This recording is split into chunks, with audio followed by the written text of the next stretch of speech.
여러분 안녕하세요. 부동산 가이드입니다. 박소연입니다. 전셋값 대란이 여전한 것 같아요. 전셋집 구하기는 정말 매년 해마다 어려운 것 같습니다. 그 전셋집 남아있는 물량조차 월세로 전환되는 집이 많고요. 남아있는 조금의 전셋집 물량도 찾는 사람들이 너무 많다 보니까 전셋값 고공행진은 그칠 줄 모르고 있습니다. 오죽하면 서울에 살고 있는 30, 40대 그 사회생활을 하고 있는 직장인들이 집 구하기가 어려워서 다른 쪽으로 빠져나가고 있다는, 그래서 전세 난민이 형성되고 있다는 그런 말까지 나올 정도인데요.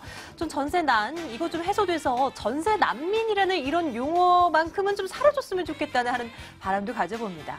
자, 부동산과 관련한 궁금증들 많이들 갖고 계시죠? 저희와 함께 하시면서 하나씩 해결해 나가시길 바라겠습니다. 오늘 저희 돈 되는 정보들 많이 가지고 왔거든요. 지금 출발하도록 할게요.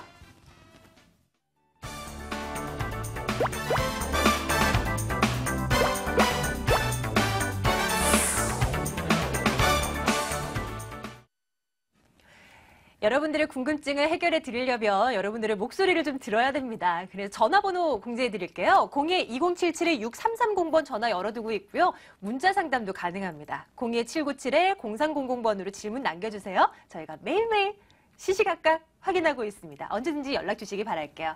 자, 국토개발연구소 이윤환 대표와 오늘 함께하는 시간입니다. 대표님 만나러 갈게요. 어서 오세요. 네, 반갑습니다. 네, 반갑습니다. 매주 월요일은 이윤환 대표와 함께 핫 키워드를 통해서 지난 한 주간 나왔었던 부동산 뉴스들 저희 점검하고 있는데요. 네, 빨리 출발하도록 할게요. 자, 어떤 뉴스들 우리가 주목하면 좋을지 화면으로 만나보도록 하겠습니다.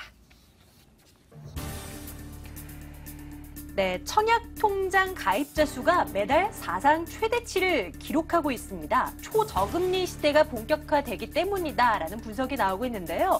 7월에는 한 달 사이에 가입자 수가 10만 6,500명이나 늘어났다고 합니다. 전월, 그러니까 6월에 비교했을 때 증가폭도 확대됐습니다. 2번 열어볼까요? 정부의 잇따른 규제 완화로 인해서 서울 강남권 중심의 재건축 시장이 상승세를 타고 있는 반면에 재개발 시장은 하락세를 면치 못하고 있다라는 소식 전해지고 있습니다. 뉴스 분석해 보도록 할게요. 자, 대표님, 네. 3번부터 좀 체크를 해봤으면 좋겠어요. 청약통장 가입자 수가 눈에 띄게 늘어났다. 뭐 이 분위기에 따라서 뭐 가입을 안 한 분들은 지금이라도 뭐 서두르면 되는 것인지, 이런 현상을 어떻게 우리는 이해하면 되겠습니까? 일단 늘어나는 이유가 뭐냐, 이 부분에 대해서 이제 주목을 해야 될 필요가 있는데, 일단 정부에서 청약 가입자에게 주어지는 혜택이라고 한다면 소득공제 혜택을 2배를 올렸습니다. 그래서 이렇게 통장에 저축을 했을 때도 사실은 그 소득세를 내는 부분들이 있거든요. 근데 이제 그 부분을 조금 완화시켜주는 부분하고요. 또 하나는 그 청약 가점제라는 부분에 대한 부분을 좀 완화시켰어요. 옛날에는 굉장히 까다로웠죠. 그래서 가점 수준이 높아야만 하기 때문에 이 청약통장 가지고 있어도 사실은 쓸모없다, 이런 분이 굉장히 많았는데요. 네. 그런 가점제 기준 자체를 굉장히 좀 떨어뜨려 놓았기 때문에 많은 분들이 좀 혜택을 얻을 수 있도록 그렇게 제도 마련을 한 턱에 지금 가입자 수가 굉장히 많이 급증을 했어요. 그러면 해마다 이렇게 늘어나는 가입자 수, 지금 현재 가입자 수가 얼마나 되는지 아세요? 전혀 모르죠, 저는. 그래요. 자, 도표를 보면서 말씀을 드릴게요. 확인해 보겠습니다. 자, 올해가 이제 2014년 7월 기준으로 했을 경우에 1,676만 명이란 가입자 수. 와, 저렇게나 많아요. 굉장히 많죠. 네. 네. 자, 또 한 2008년 이쯤을 거슬러 올라갔을 때 630만 명이라는 수치가 청약 가입자 수였습니다. 자, 잘 보시죠. 부동산 시장 중에서 지금 부동산, 특히 아파트에 대한 가격이 급증했을 때가 2006년에서 2008년이었었어요. 네. 그러다가 2009년 이후로 가입자 수가 굉장히 큰 폭으로 증대된 원인으로 본다면 일단 보금자리 주택에 대한 공급에 대한 완화라는 부분이 있었습니다. 그러면서 꾸준히 이런 식으로 청약 가입자 수가 이렇게 늘어났다는 부분은 많은 분들이 기존에 있는 아파트를 사는 것보다는 좀 새로운 아파트에 대해서, 또 보금자리 주택 같은 경우는 그린벨트를 해제한 지역, 서울하고 굉장히 접근성이 높은 지역에 지금 그 분양시장으로 얘기했을 때 보면은 굉장히 좀 많은 분들의 열기에 뜨거워서 경쟁력이 지금 치열하게 달하고 있는 시장이 분양시장이다라고 하지만 이렇게 청약통장이 많이 가입되고 꾸준히 늘어나는 부분으로 따진다면요.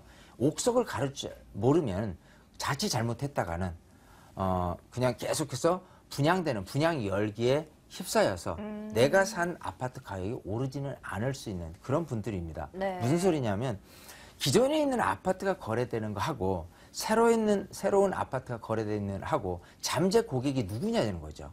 이런 식으로 새로운 아파트에 대한 잠재 고객이 늘어난다는 측면은 내가 있는 아파트가 얼마만큼 희소 가치라든지 여러 가지 가치 측면에서 뛰어나지 않으면 결국 많은 사람들이 새로운 아파트에만 눈 돌릴 뿐 내가 나중에 거래할 때는 조금 어려움에 처하게 될 것이다. 네. 그래서 이 부분을 잘 놓고 봤을 때는 지금 너무 분양시장이 좋다고 해서 막 뛰어들지 마시고요. 옥석 가를 줄 아는 그런 어떤 시각이 필요하지 않을까 생각이 돼요. 네, 맞습니다. 분위기가 뭐 청약통장 가입하자라는 분위기 쪽으로 또 몰아가는 것 같고요. 분양 물량도 추석 이후에는 정말 많이 쏟아질 것이라는 예상도 나오잖아요. 하지만 그 안에 뭘 고르냐가 중요합니다. 네, 이번 넘어가 보도록 할게요. 서울 강남권 중심의 재건축 시장은 계속 좋고 재개발 시장은 하락세를 면치 못하고 있다. 근데 이 이유가 정부에 잇따른 규제 완화 때문에 이런 현상이 나타난다. 뭐 이런 뉴스가 나왔어요. 재개발 시장 매물은 이제 좀 접어둬야 되는 건가요? 대표님 어떤 생각이세요? 자, 우선 도표를 통해서 이제 지분 가격 평당 금액에 대한 부분을 이렇게 놓고 봤을 때 3.3제곱미터당 재건축에 대한 지분 가격이 꾸준히 이렇게 약간 올라가고 있는 추세다. 네, 평균치긴 네. 하지만 재개발 같은 경우는요. 이런 식으로 조금 이렇게 하락하고 있는 추세죠. 예, 더더군다나 이걸 어디서 살펴봐야 되냐면 우선 재개발 같은 경우에 특히 이제 뉴타운도 그렇고요. 2011년도에 박원순 서울시장이 등장하면서 일단 출구 전략을 세워서 재개발 현장들이 점점점 될 곳은 되게 하고 안 될 곳은 해제 쪽으로 하면서 재개발에 대한 기대치가 굉장히 심리적으로도 떨어뜨려진 부분도 있고요. 또 재건축 같은 경우는 일단 항상 정권이 바뀌면서 또 여당 쪽에 또 대통령이 나온다라고 했을 때 박근혜 대통령이 2012년부터 출발을 할 거라면 그때부터 꾸준히 지금 오름세에 있다라는 부분하고요. 이제까지 잠자코 있었던 그런 재건축 단지 중에서 좀 사업 진행이 좀 빨리빨리 돼가는 단지들이 있습니다. 네네. 그런 단지들이 조금 언론에 좋은 모습을 이렇게 대두될 때 수요자들이 이렇게 몰림 형상이 좀 대두되기 때문에 재건축 시장은 조금씩 올라가는 거고 재개발 시장은 조금씩 내려가고 있는 이런 부분인데 자 그럼 지금 상황에서 재건축을 더 오르기 전에는 재건축을 투자를 해야 되겠네요. 재개발은 투자하면 안 되겠네요라고 네. 생각할지 모르지만 반대로 생각하셔야 돼요. 사실은. 자 정말요? 이렇게 보시죠. 네. 재건축 시장이 꾸준히 올라간다라고 하는 측면에서 봤을 때 이 중에서 올라갈 수 있는 특정적인 부분에 초점을 맞추시는 게 가장 유리할 거예요. 재건축 시장 같은 경우는 다 오른다는 게 아니고요. 그래서 지금 현재 사업 진행이 조금 초기 단계에서 이렇게 재건축 아파트가 올라갈 것 같으면 빨리 재건축을 투자해야 되지 않을까 싶지만 올라가는 것만 올라간다. 이렇게 보시면 될 거기 때문에 올라갈 수 있는 가능성 있는 지역만 투자 가능처다. 이렇게 오히려 축소 방향으로 말씀을 드리고 싶고요. 그러면 재개발 같은 경우는 자 옥석 고르기 한참입니다. 지금 출구 전략 때문에. 그래서 될 곳 같은 경우는 충분히 좋겠죠. 그래서 그 될 곳임에도 대지 지분이 내려가지 않은 지역들이 많이 있거든요. 그 부분도 마찬가지 옥석을 가려서 나중에 내가 받을 수 있는 추가 분담금, 내가 받을 수 있는 평가액이라든지 추가 분담금 이거를 잘 살펴야 되고 또 하나 중요한 키 포인트가 있다면 개발 가능성 있는 지역이 또다시 대두될 수 있다. 즉 재개발이란 지분 가격은 그냥 일반적인 빌라 가격의 시세 반영이라고도 할 수가 있는데요. 그런 부분이 아직 지금 잠자코 있는 그런 재개발 가능성이 있는데 아직은 드러나지 않은 그런 곳들이 앞으로는 뜰 가능성이 있다는 것을 예시를 하는 거거든요. 그래서 이런 부분을 도표를 놓고 빨리빨리 어디로 움직여야지가 어떻게 보면은 엇박자나게 반대로 움직이셔야 되는 거예요. 아하. 그래서 지금 전략을 잘 세우시면 네. 2015년, 2016년도 정도에서는 이제 판가름이 나겠죠. 2016년도에 판가름 날 지역 재건축이다. 사업 진행 빠르고 그다음에 투자 가치가 있는 지역 몇 군데만이 좋다. 또 재개발 지역, 재개발 될 곳 중에서 좀 평가액이 뚜렷이 나타나서 내가 이득이 될 만한 지역, 그렇지 않고서는 조금 아직은 현재 개발지가 아닌데 개발지 후보 지역으로서 뜰만한 지역, 이렇게 될 곳만 2016년도에 가격이 오를 것이다. 이게 투자 포인트가 될 것 같고요. 이런 포인트는 어딘지 궁금하시겠지만 세미나 같은 데 오셔서 네. 한번 살펴보시면 좋을 것 같아요. 그러니까 한마디는 이겁니다. 3번 뉴스도 그랬고요. 지금 방금 살펴본 2번 뉴스도 그랬고요. 결과는 옥석가리기 잘 알아라는 거고요. 궁금한 거 있으면 세미나 말씀도 하셨지만 저 방송 이용하시면 되잖아요. 궁금한 것들 언제든지 물어봐 주시면 되겠습니다. 뉴스 하나 남겨두고 있습니다. 1번 열어보러 갈게요. 최강한 경제부총리가 이끄는 새 경제팀이 724 부동산 규제 완화책을 발표한 지 한 달 만에 서울 아파트 매매 가격은 눈에 띄게 상승하고 매수 수요도 늘고 있습니다. 추석 이후에는 신규 분양 물량도 대거 풀릴 예정이어서 거래량 증가로 이어질 수 있을지 주목이 되고 있습니다. 이제 정부가 부동산 규제 완화 대책을 쫙 내놓은 뒤에 이제 한 달 정도라는 시간이 흘렀습니다. 어느 정도 기대감도 형성되고 이렇게 지금 보니까 뭐 가격도 조금씩 눈에 띄게 좀 오르고 있다는 분석인데요.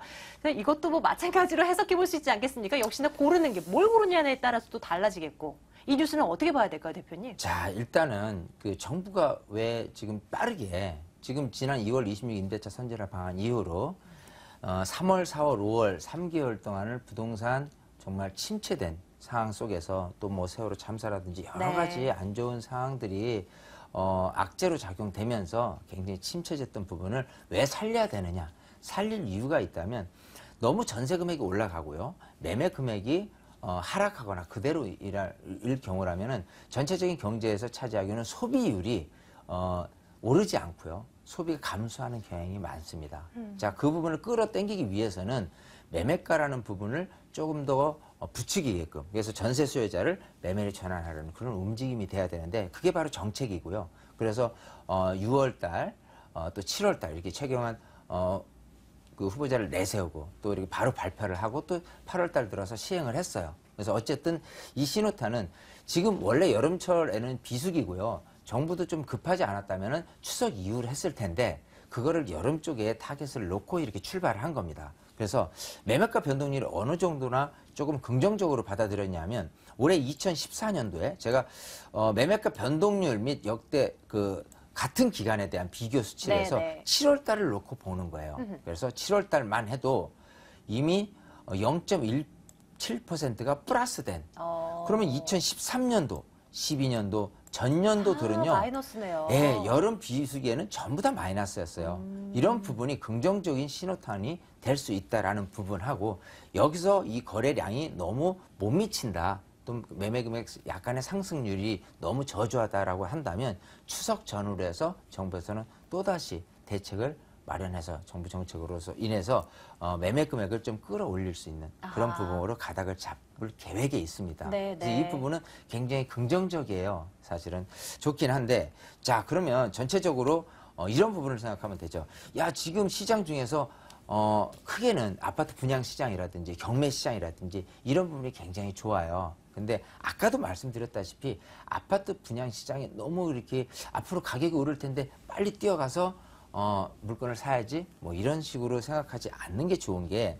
지금 그 연간 9월에서 10월 달 가을철 추석 이후에 전국 아파트에 분양되는 물량 추이를 봐서는 2014년도만 해도 9만 5천 세대 정도가 됩니다. 그럼 2013년이나 12년 이렇게 봤을 때는 굉장히 지금 현재보다 물건이 좀 적은 상태였다라고 한다면 이렇게 물량이 늘어난다는 거 하는 거는 물론 다수의 수요자들이 몰림 현상 때문에 가격이 오를 수도 있지만 공급량이 많으면 많은 만큼은 가격이 큰 폭으로는 오르지 않을 것이다. 그래서 혹여라도 프리미엄 받고 되팔기 위해서 아파트 쪽에 투자하시려고 방향성 잡으시는 분들은 조심하자. 이렇게 답변을 드리고 싶은 거예요. 네, 뉴스를 통해서도 저희가 부동산 투자에 대한 아이디어를 챙겨갈 수 있었습니다. 이윤환 대표 직접 만나서 얘기 듣고 싶으신 분들 많으시죠? 무료 세미나 안내해 드리도록 할게요.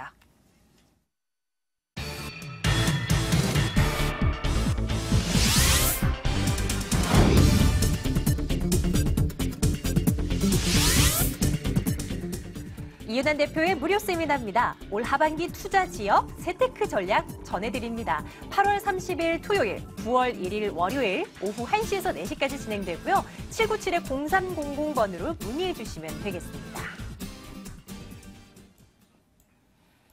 네, 세미나에 참석하셔서 많은 아이디어들 얻어가실 수 있습니다. 대표님, 계속 바쁘시겠어요? 매주 이제 일주일에 2번씩 요즘 세미나 열고 계시잖아요. 네. 일단 주말은 당연히 주말 시간을 내셔야 될 분, 또 주중은 오늘이죠. 그래서 월요일 날 이렇게 주중에 또 필요하신 분들에 한해서 하는데 요즘 굉장히 세미나에 참석하시는 분들도 많이 늘었고요. 네네. 사실 시청자분들이 못 느끼시면요. 이렇게 세미나에 참석을 하시고 또 투자에 대한 방향을 행동으로 옮기시려고 준비하시는 분들이 굉장히 많습니다. 그래서 지금 보면 부동산 시장이 조금 어떻게 되는 것 같네 라고 이렇게 어떤 시장에 대한 동향 파악으로서 굳히는 게 아니라요. 이미 투자라는 방향으로 한다면 지금은 매수 타이밍이기 때문에 어디로 투자를 해서 나중에 2015년, 2016년을 기대하면서 투자 방향성을 전환을 할까? 지금이 굉장히 중요한 시기예요.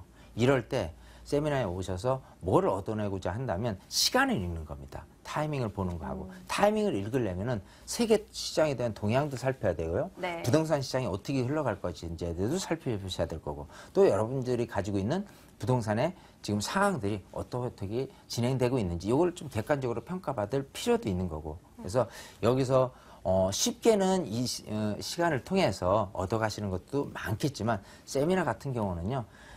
이런 그 시간보다도 100배, 1000배가 더 여러분들한테는 많이 도움이 될 것이다. 그래서 세미나에 많이 오셔서 많은 도움, 여러분들의 시간이 되셨으면 좋겠어요. 네, 저희 방송은 너무 시간이 짧아서, 주어진 시간이 짧아서 여러분들께 해드릴 수 있는 것이 제한적이니까 좀 참석을 많이 해보셔서 좀 얻어가시는 것들도 많아지셨으면 좋겠습니다.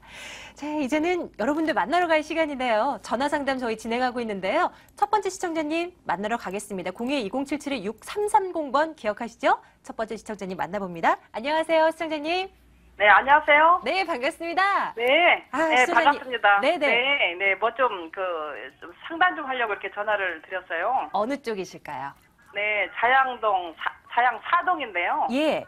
네, 자양 4동 향후 전망에 대해서 좀 알고 싶어서 이렇게 전화를 드렸습니다. 뭐 아파트인가요? 아니면 뭐 빌라신가요? 아니, 빌라예요. 빌라. 빌라. 네네. 예, 예. 근데 거기가 옛날에 유도정비구역이라 해가지고 예. 옛날에 그게 이제 개발 제한으로 지금 묶여 있는데요. 그게 지금 아무 저희가 없어서 아하. 어떻게 돼가는가 그거 좀 알고 싶어자 해서 지금 전화를 시청자님, 드렸어요. 자양 네. 4동에 있는 빌라 상세한 주소 좀 알 수 있을까요? 네, 예, 193번지, 193에 32번지예요. 예, 알겠습니다. 한번 점검하러 가볼게요, 시청자님. 네, 네, 네. 네, 반갑습니다. 여보세요? 네, 네, 네, 네, 안녕하세요. 안녕하세요. 네, 반갑습니다. 네, 네, 네네네. 네. 자, 지금 예. 자양동에 네네. 그 빌라를 갖고 계신 거죠? 네, 네, 네, 네. 예, 맞습니다. 그래서 그 빌라의 앞으로 향후 전망이 어떤가 네네. 이렇게 예, 보시는데 네. 지금 그걸 구입하신 게 언제예요? 그게요. 예. 2008년도 거예요.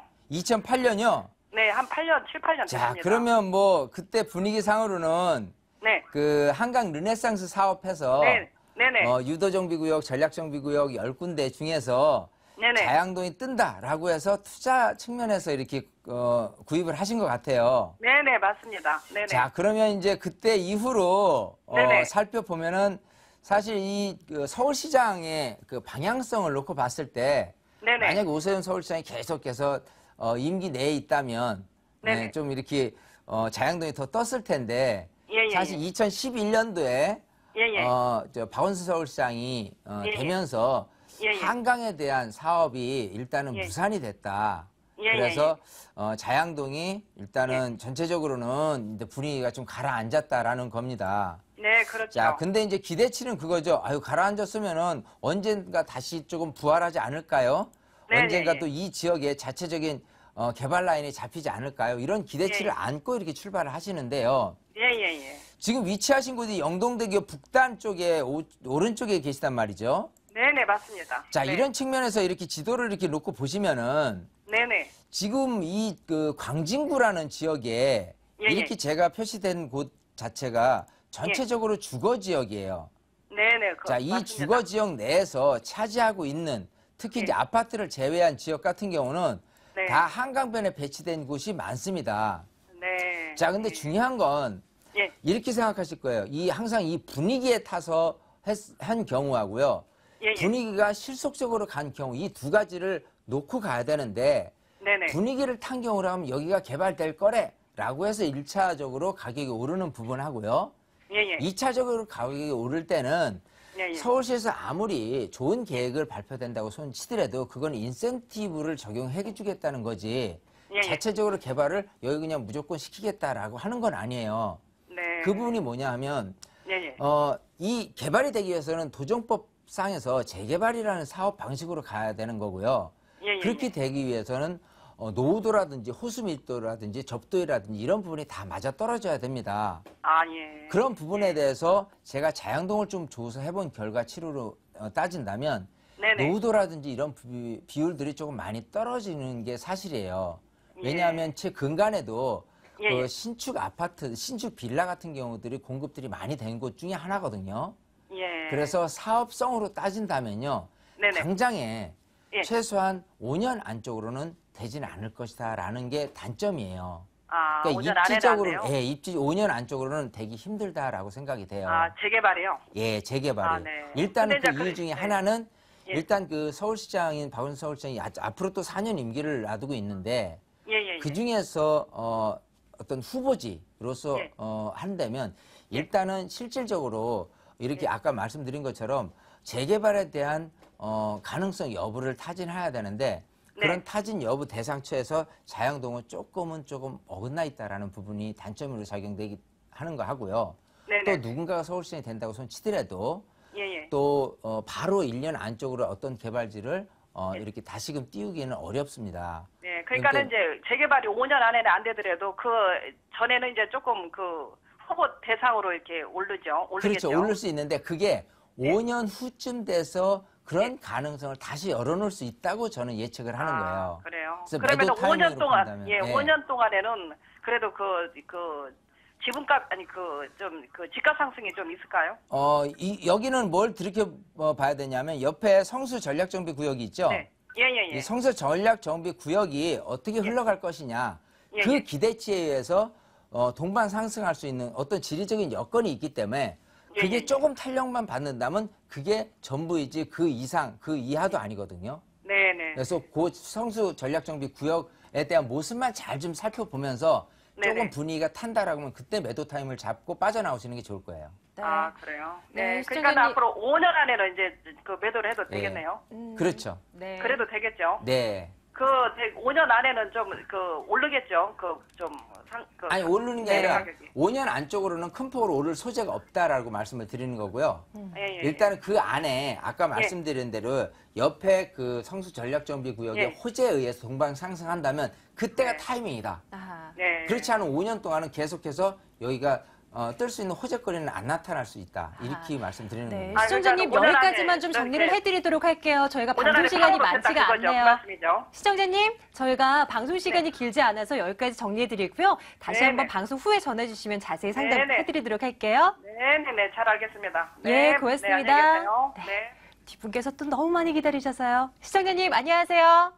예, 안녕하세요. 아우, 많이 기다리셨어요. 시청자님, 어느 쪽으로 저희 가면 될까요?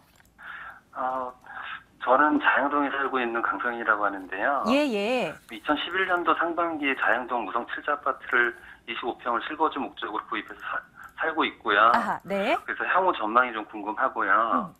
그리고 지난 7월 달에 그 남양주시 지금동 현대 힐스테이트 25평 분양받았는데요. 네네. 예, 이게 작년에 분양을 했었는데 미분양이 됐었는데, 예, 지난 7월 달에 할인 분양을 받았어요. 그래서 아하. 향후 전망이 좀 궁금해서 전화를 드렸습니다. 아, 이번에도 자양동, 그리고 남양주도 말씀해 주셨고요. 점검할게요, 네네. 시청자님.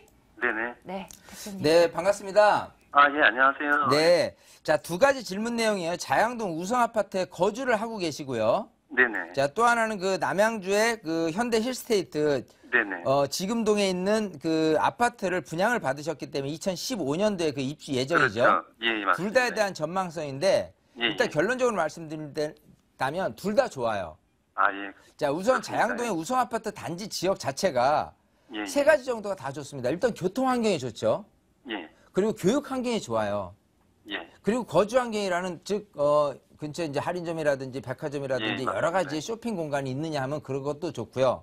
일단 예. 위치가 강남 북쪽에 자리 잡고 있기 때문에 여기 예. 같은 경우는 가격은 안 무너진다. 실내로 여기 같은 경우 우성 아파트 단지들이 90년대 입주를 했기 때문에 노후된 아파트임에도 불구하고요. 예. 전세 비율이 지금 75% 이상이라면 네. 지금 분위기로 전세 수요자가 매매로 전환됐을 때 오를 수 있는 아주 그 좋은 입지예요. 근데 예. 여기는 계속 거주를 하시는 게 좋아요. 예, 예. 자, 근데 이제 그 이쪽에서 단점은 있습니다. 뭐냐면 이 단지 내 중에서 20평대 같은 경우 복도식이란 말이에요. 예, 예. 점점점 추세가 복도식보다는 계단식의 추세가 강해질 겁니다. 예, 예. 그리고 리모델링이라는 부분을 생각한다면 리모델링이라는 부분이 말만 무성했지 실질적으로 가기에는 어려울 것이다요. 네. 그래서 큰 폭의 상승률은 없을 테니 만약에 계기가 되신다면은 복도식에서 계단식으로 갈아타는 그런 타이밍을 한번 잡아봤으면 좋겠고요. 예, 예. 지금 남양주에 있는 그 아파트 같은 경우 도농역 바로 옆이기 때문에 예, 예. 신축에 대한 아파트, 특히 그 앞쪽에 이제 부영 아파트 같은 경우가 예, 예. 15년 차가 되거든요. 내년 되면은. 예, 그때 되면은 거기 있는 실거주 수요자들이 대형평에 자리 잡고 있는데 이쪽으로 소형이나 중형 평형으로 자리 잡으려는 그런 수요자들도 굉장히 많이 늘어날 거예요. 예. 그래서 일단은 둘 다 괜찮다라고 하는데 예, 예. 근데 이제 그 남양주에 있는 아파트도 장기적으로 갔을 경우에는 어떤 단점이 생기냐면 예. 근처에 지금 보금자리라든지 진건 보금자리 개발도 예정이 다 돼 있습니다. 예, 그렇게 그렇습니다. 공급량이 꾸준히 늘어나게 된다면 신축도 한계가 있어요. 예, 예. 그래서 2015년도부터 네. 언제까지가 피크일 거냐면 2020년까지가 피크예요. 예, 예. 그래서 예. 매도 타이밍에 적절한 타이밍은 2019년이 될 것이다고요. 2019년도요? 그 이후를 넘어가면 또 다시 5년 이후에 된 세건축 어떤 신축의 이미지를 벗어나기 때문에 그때를 또 타이밍으로 잡고 그때까지는 기다리셔도 괜찮습니다. 그렇게 답변을 드릴게요. 위치 자체는 너무나 괜찮다라는 말씀, 그리고 2019년도 꼭 기억해 두시길 바랄게요. 시청자님. 예, 말씀 감사합니다. 네, 감사합니다. 자, 02-2077-6330번 방송 후에도 전화주시면 되겠습니다. 국토개발연구소 이은환 대표와 함께했어요. 대표님 고맙습니다.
돈이 될 만한 매물은 대체 어디 있는 걸까요? 저희와 함께 찾아 나서 보시길 바랍니다. 지금부터는요, 여러분들께 알짜배기 매물 정보 전해드릴 거예요. 02-2077-6391번으로 전화 주시면 되겠습니다. 오늘 GH 미래로 부동산 연구소 이신숙 소장, 부자아파 투자연구소 양팔석 대표와 함께하겠습니다. 두 분 어서 오세요. 네. 안녕하세요. 안녕하십니까. 자, 먼저 이신숙 소장님의 매물부터 점검하러 갈게요. 소장님, 오늘은 어떤 매물 가지고 오셨습니까? 네, 부동산은 현재 가치보다는 미래 가치를 사는 것입니다. 지금 현재는 잠실역 도보 9분거리에 있지만 내년 2015년 9호선 개통이 됐을 때 삼전 사거리역에서 1분거리에 있기 때문에 거기서 높은 차익을 볼 수 있는 송파구 잠실동 매물 준비했습니다. 네, 잠시 뒤에 잠실동으로 한번 가볼 거고요. 양팔석 대표는 오늘 두 개 가지고 오셨을 텐데 어디일까요? 그렇습니다. 요 근래 좀 뜸했었죠. 그렇습니다. 신축의 희소 가치가 아주 높으면서도 자, 5년, 7년 뒤를 내다보면 이곳 바로 용산구 효창동이고요. 두 번째는 서울의 최중심입니다. 그 중구에서도 주거지 비율이 아주 희소성이 높아지는, 오늘은 두 개의 매물 자체가 희소성이 높은 지역인데요. 그렇습니다. 주거지역이 아주 희소성이 높은 중구 신당동 실토지압이 2,500만 원으로 매수 가능합니다. 자, 오늘도 저희 세 가지 매물 준비하고 있어요. 첫 번째, 용산구 효창동으로 여러분들 안내합니다. 용산구 효창동 다세대주택입니다. 6호선 효창공원압역에서 걸어서 4분 거리에 위치해 있고요. 내년 2월에 준공이 완료될 예정입니다. 5층 건물 가운데 4층 방 2개로 구성되어 있고요. 매매 금액이 2억 5,500만 원, 전세 보증금 2억 2천만 원이라 한다면 3,500만 원 실제 투자 금액으로 예상하고 있습니다. 이 매물 점검하러 갈게요. 자, 대표님, 추천 포인트 살펴주세요. 예, 첫 번째는 저렴한 분양가와 더불어 희소성이 높다. 그렇습니다. 서울의 25개 자치구 중에 작년, 올해에 걸쳐서 가장 집값, 땅값이 많이 떨어진 곳이 어디냐? 바로 용산구입니다. 그렇다면 상대적으로 앞으로 5년, 10년이 지났을 때 가장 높게 가치가 형성될 곳 어디냐? 바로 용산구입니다. 즉, 고리 깊음은 산이 높은 겁니다. 가장 많이 떨어진 이곳이기 때문에 저렴한 분양가가 아주 강점인데요. 실제 투자 비용은 불과 3,500만 원으로 가능합니다. 거기에 따라서 5년 동안 신축이 아예 없었죠. 그러다 보니까 공급의 희소성이 그 어느 것보다 높은 그런 입지를 가지고 있고요. 두 번째는 한강종합개발 들어보셨죠? 8월 12일 날 발표됐습니다만은 한강종합개발이 30년 만에 발표됐습니다. 그렇다면 그중에서 가장 큰 혜택을 받을 곳이 어디냐? 바로 반포와 용산입니다. 그렇다면 이제 용산에 다시 한번 크게 서울의 중심적으로 부상을 하는 그런 시점이 오고 있기 때문에 미리 길목 지키기 차원에서 선투자가 진행된다면 높은 시세 차익 가능하다. 세 번째는요, 이 주변 지역이 재개발 가능지이기 때문에 차순위의 개발 예정지로 그 어느 것보다도 손꼽히는 그런 입지를 가지고 있습니다. 6호선 효창공원 압력과 굉장히 가까운 거리에 있어요. 그러면 대표님, 효창공원이랑 그 숙대모 인근이라고 우리가 생각해 볼 수 있는 건가요? 그렇습니다. 효창공원 압력이 더블 역세권으로 거듭나죠. 여기서 약 한 4, 5분 거리에 위치해 있는데 공동역이 있습니다. 쿼드러플 역세권 지역이죠. 여기는 4개의 전철 노선이 지나는 곳입니다. 5호선, 6호선, 경의선, 공항철도가 지나는 이 공동역까지 도보로 약 한 7분밖에 걸리지 않기 때문에 그 두 지역의 중심 지역에 있다는 것이죠. 자, 이곳은 어떤 곳이냐면 용산의 핵심 지역으로 거듭나는 그 중심에 있습니다. 자, 앞으로의 용산축 종합 개발이 이루어질 때는 원효로 1, 2, 3, 4가와 효창동이 그 중심이 된다. 그랬을 때 이 효창동의 가치는 더더욱 커지고요. 주변을 한번 둘러보겠습니다. 이 지역 같은 경우는요, 그 어느 것보다 개발 호재가 풍부하고 더구나 효창 4와 5구역 바로 인접해 있습니다. 그렇기 때문에 이주 수요가 본격적으로 내년부터 시작이 될 때 그 어느 것보다 이주 수요에 대한 수요처로도 아주 적합하다. 이렇게 말씀을 드릴 수 있겠습니다. 정말 살기 좋은 동네라고 할 수 있어요. 제가 인근 지역의 주민이다 보니까 더 알 수 있는 것 같은데 가장 주변에서 많이 듣는 얘기가 그거거든요. 용산 민족공원 이렇게 쫙 어마어마하게 펼쳐진다는 게 개발 호재로 우리 생각해 볼 수 있는 거죠? 네, 용산민족공원 물론 세계에서 두 번째 큰 규모이긴 하지만은 그 정도는 용산의 전체 개발 가치에 비해서는 그야말로 하나의 개발 정도죠. 그만큼 용산은 개발의 밭이고 숲입니다. 첫 번째가 바로 한강종합개발 중심축으로 거듭난다는 것인데요. 30년 만에 한강개발 프로젝트가 본격적으로 진행이 될 때 그 어느 것보다도 그 가치가 공유되고 커지는 그런 효과를 볼 것이 바로 이곳 효창동이다. 두 번째는요, 서울역 북부 역세권 개발이 있을 뿐만 아니라 용산 전자터미널에 바로 1800식 규모의 그 호텔 건립. 뭐 이 정도도 사실은 한 개발의 그야말로 조족지열 정도죠. 용산민족공원 잘 아십니다. 용산민족공원이 2016년에 미군 부대가 이전이 되면 이곳에 들어서게 되는데 도보로 15분 정도밖에 걸리지 않기 때문에 더더욱 그런 가치적인 것들이 높고요. 경의선 개통 아시죠? 그렇습니다. 지하화됨으로 해서 지상관이 공원 녹지축으로 거듭나는데요. 그랬을 때 여기는 그냥 1, 2분 거리에 바로 이 공원 녹지축이 조성되는 산책 노릇은 더할 나위 없는 그런 입지를 가지고 있고요. 효창 4, 5구역의 재개발이 바로 100m밖에 떨어져 있지 않습니다. 그래서 이주가 본격화될 때는 이 지역이 이주 수요일 뿐만 아니라 앞으로 차후에 개발에 대한 풍부한 호재까지 가지고 있는 그런 입지를 가지고 있고요. 또 개발 가치를 가지고 있습니다. 이런 입지 조건을 갖춘 매물 저희 점검하고 있어요. 내년 초에 준공이 완료될 예정인데요. 방 2개로 구성되어 있는 거 맞죠? 그렇습니다. 내년 초에 예정이라서 선분양이다 보니까 또 아주 저렴해져. 왜냐하면 땅값이 많이 떨어졌으니까 그만큼 땅을 싸게 샀으니까 저렴하게 분양이 가능한데요. 3베이 구조인데 그냥 투룸 구조로 생각하지 마십시오. 여기는 거의 14평입니다. 자, 일반적으로 투룸 하면 9평, 10평서부터 나오는데 여기는 방 하나 큰 방이 3.8m, 3.3m입니다. 그러면 얼마인지 규모를 아실 수 있죠. 일반 웬만한 그 3룸 구조로도 뽑을 수 있을 정도의 규모라는 점을 아시고요. 3베이 구조에 아주 남향으로 햇빛이 통풍과 햇빛이 잘 됩니다. 그런데 무엇보다도 프랑스에서 건축학을 전공하고 있는 설계사가 뽑았기 때문에 더더욱 그런 그 럭셔리한 그야말로 용산의 가치에 걸맞는 엘레강스한 그런 가치를 가질 수 있다. 자, 더더욱 중요한 것이 주차 공간이죠. 자, 지하층 1층 포함해서 2계층의 주차 공간이 있기 때문에 120% 세대당 주차 공간이 확보될 뿐만 아니라 효창동 어디에도 찾아보시면 아시겠지만 엘리베이터 없습니다. 다세대 주택들. 근데 여기는 엘리베이터까지 넣기 때문에 더더욱 그런 가치가 있고요. 총 약 7층 중에 오늘 소개해드린 매물은 4층이 되겠습니다. 선분양이라 가격 저렴하게 가지고 오셨다고 하셨어요. 가격 어떻게 됩니까? 네, 매매가 아주 착합니다. 주변 시세에 대비해서 비교를 해보시면 아시겠지만 매매가 2억 5,500만 원입니다. 신축이 거의 없다 보니까 비교조차도 할 수 없는데 2억 5,500원 전세를 그냥 편하게 놓으십시오. 2억 2천만 원 받을 때 실제 투자 비용은 불과 3,500만 원입니다. 그런데 그래도 월세로 전환이 가능하죠. 1억 5천만 대출을 받고요. 5천에 90만 원. 그랬을 때 실제 투자 비용은 불과 5,500만 원을 투자하시게 되면은 대출이자 전부 제외하고 1년에 총 수입 10.8%가 예상이 되는 그런 높은 임대 수익도 동시에 얻어갈 수 있기 때문에 용산 지금까지 나온 매물 중에서는 만나보기 어려운 그런 매물이라고 보시면 되겠습니다. 아, 좋습니다. 첫 번째 매물 정보였습니다. 용산구 효창동 다세대주택 다시 한번 정리하시죠.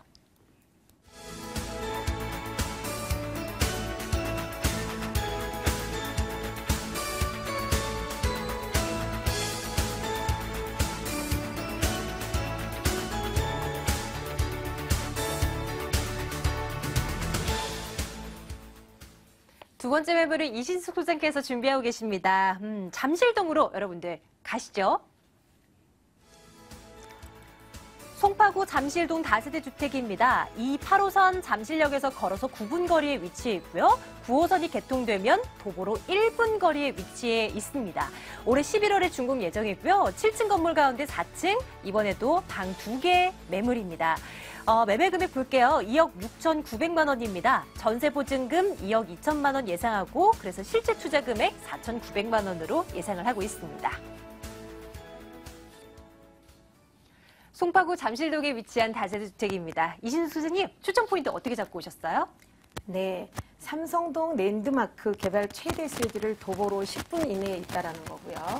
또 9호선이 내년에 개통됐을 시 삼전 사거리역과 불과 도보로 5분 거리 이내에 있습니다.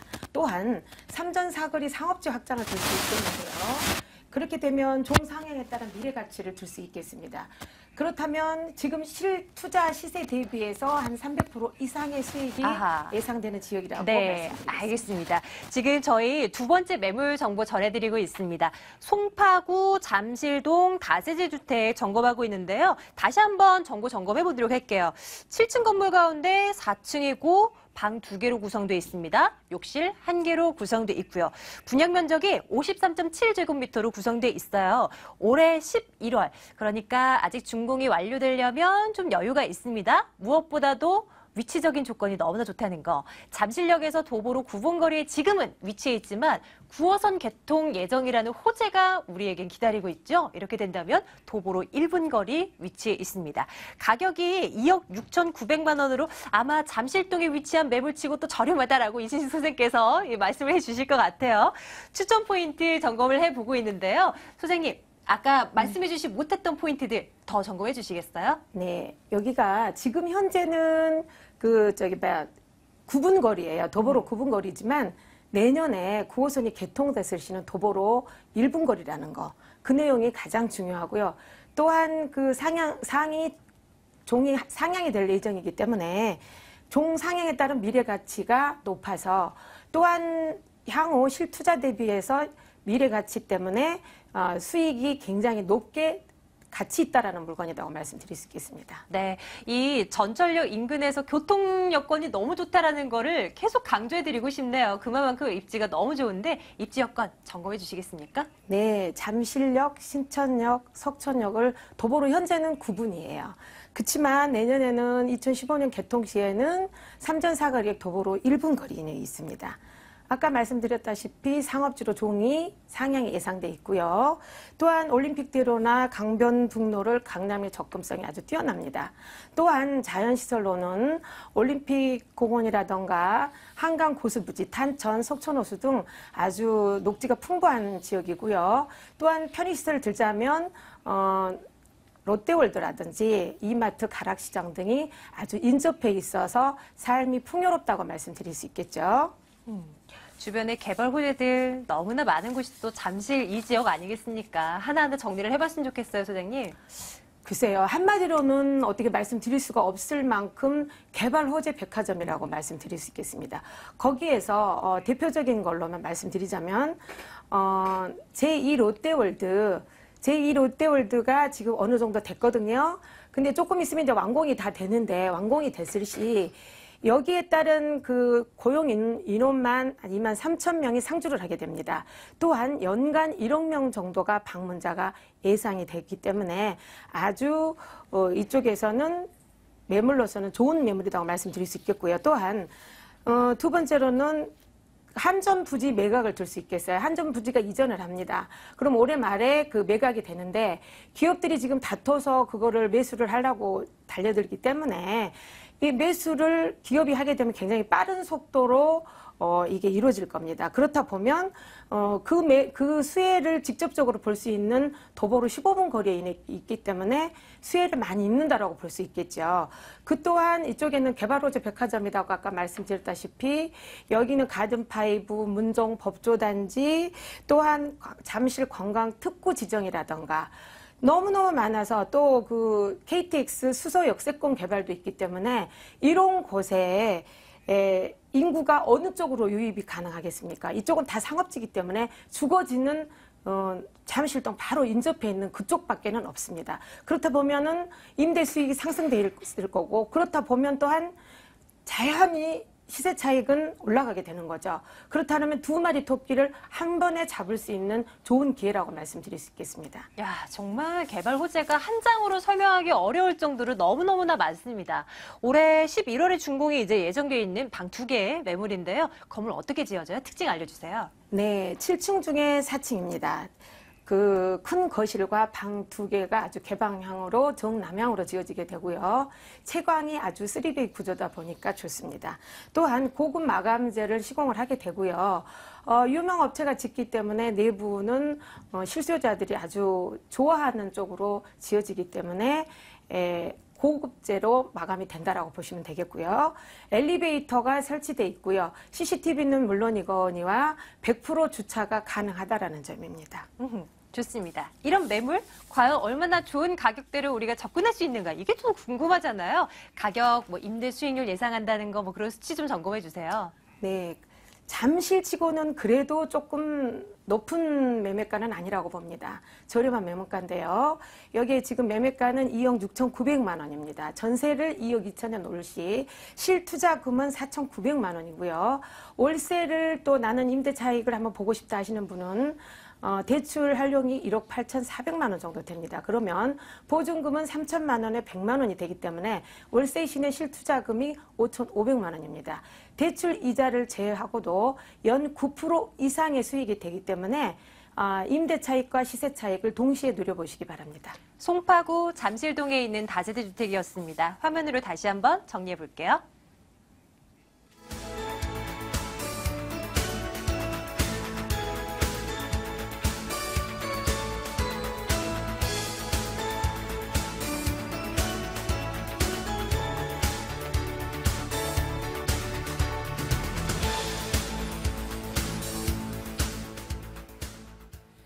마지막 매물 정보 하나 남겨두고 있습니다. 이번에는 신당동으로 가보도록 할게요. 중구 신당동 다세대 주택입니다. 동대 입구역, 동대문 역사문화공원역, 도보로 5분 거리에 위치해 있습니다. 올해 11월에 준공 예정이고요. 방 2개로 이루어진 매물입니다. 매매 금액 볼게요. 2억 3,500만 원입니다. 전세 보증금을 2억 1,000만 원으로 했을 때 실제 투자 금액 2,500만 원으로 예상하고 있습니다. 양발석 대표님의 매물입니다. 대표님, 이 매물의 추천 포인트는요? 그렇습니다. 바로 2,500만 원의 소액 투자로도 차익과 수익을 동시에 실현할 수 있는 그런 강점이 있고요. 두 번째는 이 지역 같은 경우는 역세권 개발에 높은 개발 가치를 가지고 있는 지역입니다. 세 번째, 동대문 상권이 어떤 곳입니까? 3만 개의 점포의 종사자 수가 10만 명입니다. 1년에 1조 5천억의 매출을 올리는 곳입니다. 그렇기 때문에 이 지역에 상인들이 가장 거주하고 싶은 곳, 바로 이곳 신당동이다. 그렇기 때문에 추천 포인트로서는 아주 최적의 입지 매물입니다. 입지 조금 더 구체적으로 살펴봤으면 좋겠어요. 어떤 장점들을 우리가 염두에 두면 좋을까요? 네, 이 신당동 지역은요, 전철 2, 3, 4, 5, 6 5개의 노선을 모두 도보로 이용할 수 있습니다. 전철역만 주변에 4개죠. 그렇기 때문에 어디든지 도보로 한 4, 5분이면 다 올 수 있는 곳이 바로 이곳 신당동이죠. 자, 이곳은 동대문 상권이 바로 이웃에 있을 뿐만 아니라 남산이 뒤쪽으로 자리하고 있습니다. 뿐만 아니라 이곳이 어떤 곳입니까? 25개 자치구 중에 상업지 비율이 가장 높은 곳, 바로 중구. 거의 67%, 70%대에 가까운 상업 업무 비중에 비해서 주거지 비율이 워낙 낮다 보니까요. 신당동 지역 자체가 전부 상업지역으로 계속 변하는 곳입니다. 그렇기 때문에 그냥 가만히 놔두기만 해도 땅값, 집값 당연히 올라가게 되죠. 더구나 높은 전세가율이 그 어느 곳보다도 높은 90%대를 넘어가는 곳이 쉽지 않은 곳인데 바로 이곳 신당동은 90%대를 넘어서는 그런 지역이라는 점을 말씀드립니다. 개발 호재도 우리 빠짐없이 좀 챙겨봐야 되겠죠? 어떤 호재들이 있을까 궁금합니다. 네, 그렇습니다. 동대문 패션타운 관광특구가 바로 인접해 있죠. 그렇습니다. 이 관광특구의 그 시너지 효과는 앞으로 크게 대두가 될 것이고요. 더구나 하루 유동인구가 150만 명에 이르는 동대문 상권의 그 가치와 더불어 1조 5천억 원의 매출, 거기다가 동대문 디자인 플라자가 작년에 개장을 했습니다. 그래서 일일 유동인구가 더더욱 늘게 되고요. 무엇보다도 제가 강조드리고 싶은 것은 이런 그 조적지열의 이런 것들이 개발 가치가 아닙니다. 자, 첫 번째, 도심 창조 산업의 중심지. 자, 서울의 2030 서울 플랜에 근거해 보면 이제 서울의 구도심은요, 바로 이곳이 새롭게 태어나는 곳입니다. 3도심 중에 중심지역. 그랬을 때 이 신당동의 주거지역은 더더욱 미래 가치가 높아지고요. 뿐만 아닙니다. 한남 뉴타운 이주수요, 잘 아시죠? 그렇습니다. 임차인 비율이 70%를 넘어서는 이곳에 임차 보증금이 불과 1억에서 1억 5천만 원인데요. 이 사람들 나와서 임차 보증금 받고 이사가 시작이 되면요. 어디 이사할 데 없습니다. 바로 이곳 신당동이 그 최적의 이주 수요지인데 미리 투룸 주택 묻어놓으시면은요. 3년 뒤에 매도 목표가에 약 2억 9천에서 3억 정도의 목표가를 제시를 해드리면요. 수익 자체는 실투자비 2,500 대비해서 3배, 4배 높은 임대 수익, 시세 차익을 얻을 수 있습니다. 이주 수요층이 워낙 두텁다 보니까 크게 문제되거나 뭐 리스크를 안고 가거나 뭐 그러지 않아도 될 것 같다는 생각도 함께 해보게 됩니다. 이제 건물에 좀 구체적으로 좀 점검해봤으면 좋겠는데요. 올해 11월에 준공이 예정인 건물입니다. 역시 대표님 이것도 방 2개로 구성되어 있는 거죠? 그렇습니다. 요즘 그 투룸이 대세이다 보니까 제가 이제 사실 원룸이 아주 그 강점인 지역이 없지 않아 있습니다. 그렇지만 이곳 신당동은요, 상인들의 주거지로 최적의 입지를 가지고 있기 때문에 투룸을 추천드립니다. 자, 월세도 전세도 탄탄한 곳이죠. 2014년 11월 준공 예정이고 5층 중에 소개해드린 매물 자체는 2층입니다. 실전용 면적이 약 한 13평에 가까운 면적인데요. 엘리베이터가 있기 때문에 아주 편리한 주거생활. 자, 상인들이 걸어서 5분, 10분 피곤한 몸으로 새벽까지 장사하는 이 사람들이 주거할 곳이 바로 이거 신당동이라는 점을 말씀드리고요. 무엇보다도 외관과 내장이 아주 럭셔리하고 인테리어 고급스러운 내장재를 사용하는 그런 건축 주가 신축을 하기 때문에 추천드립니다. 네, 가격적으로도 우리는 또 항상 맞아야 되잖아요. 저희 지금 신당동, 중구 신당동 쪽에 있는 다세대 주택 점검하고 있는데요. 이번에도 대표님 괜찮은 가격으로 가지고 오신 거 맞죠? 당연하죠. 예, 주변 시세보다 한 1,500만 원 저렴합니다. 이 주변 시세 조사해 보니까 2억 5천만 원대인데요. 선분양이다 보니까 2억 500만 원입니다. 자, 전세가 높다고 말씀드렸죠. 2억 1천만 원. 실투자비는 불과 2,500만 원 묻어두십시오. 그냥 2, 3년 묻어두시면요. 한남동 이주 수요만 시작될 때 큰 폭의 시세 차익이 가능합니다. 자, 그거 그래도 왠지 아쉬워. 자, 월세 가능하죠. 상인들은요. 임차 보증금을 높이는 것보다는 월세로 사는 걸 더 선호하죠. 왜냐하면 그 자금을 활용할 수 있기 때문에. 자, 3천에 90만 원 가능합니다. 그랬을 때 대출 활용하시고요. 실제 투자 비용은 불과 5,500만 원 정도. 그랬을 때 대출이자 전부 제외하고 1년에 수익 10%대입니다. 자, 540만 원 수익이 주어집니다. 상인들 월세 밀리지 않습니다. 실제로 세틀맨들은요. 월세 50만 원, 60만 원만 넘어가면 부담스러워서 거주 못합니다. 맞아요. 그런데 이 상인들은요. 100만 원, 120만 원이라도 부담합니다. 왜냐하면 차액, 2억 1천만 원의 차액 3천만 원 보증금 빼면 1억 8천만 원을 활용할 수 있습니다. 일부 이자만 해도 180만 원이기 때문에 이 사람들은 차라리 그거보다 훨씬 더 저렴한 이런 월세에 거주를 하면서 자기 사업 자금을 운영하기 때문에 3천만 원에 90만 원 아주 편안하게 그냥 내실 수 있는 정도가 되죠. 그렇기 때문에 높은 수익과 동시에 신당동의 가치는 크게 높아진다. 이렇게 보시면 되겠습니다. 무엇보다도 시세 차익을 예상한다고 하셨는데요. 과연 이 신당동 매물은 어떤 분들한테 추천을 해드리면 딱이다 라고 생각할 수 있을까요? 여기는 두 마리 토끼 잡을 수 있는 곳입니다. 자, 시세 차익을 크게 높이시는 분들은요. 한남동 이주 수요가 발생이 되는 3년 뒤를 노려보시면 되겠습니다. 그랬을 때 매도 목표가액 아까 제시해드렸듯이 2억 9천에서 3억. 그러면 2,500 실투자했을 때 3배 정도의 높은 시세 차익이 되겠죠. 그런데 그래도 나는 안정적으로 임대 수익을 원하시는 또 노후 은퇴 설계자들이 있습니다. 그분들은 그냥 편안하게 월세 받으십시오. 이곳은 상인들이기 때문에 더더욱 월세 밀리는 일은 아예 없다. 이렇게 보시면 되기 때문에요. 두 마리 토끼 모두 가능합니다. 시세 차익 그리고 임대 수익 이 둘 모두를 꾀할 수 있는 중구 신당동에 있는 다세대 주택 점검해봤습니다. 정보 잊으셨나요? 다시 한번 정리해보도록 하겠습니다.